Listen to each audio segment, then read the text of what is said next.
J'entends beaucoup de conneries sur les réseaux, notamment sur le fait que le L-Fly ne sert à rien. Alors, en effet, il va pas mettre de tension mécanique sur ton deltoïde. Mais il faut bien comprendre qu'en fait, c'est un échauffement. Et le but, c'est pas d'échauffer forcément ton deltoïde, mais ton épaule en globalité.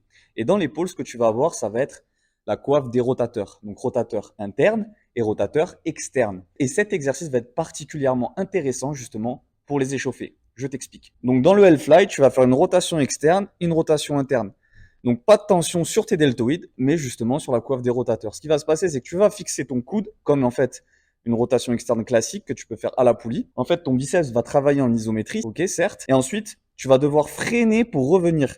Et donc là, en fait, tu vas travailler les antagonistes qui sont les rotateurs internes et inversement rotateurs externes. Et ça va te permettre de travailler justement ce maintien de l'épaule. Très intéressant lorsque tu vas faire des exercices comme les pecs, développés couchés ou les épaules spécifiquement. Et justement, si tu as un problème ou un déficit sur ta coiffe des rotateurs ou si tu as souvent tendance à te blesser. Et justement parce que tes rotateurs internes et externes ne sont pas assez forts. Et cet exercice te permet de les travailler en douceur justement avant de faire des exercices spécifiques sur les rotateurs externes ou les rotateurs internes. Moi, personnellement, je le fais souvent en premier exercice avant ma séance PEC et j'y associe de plus en plus de vitesse pour justement travailler de plus en plus cette composante que je viens de t'expliquer.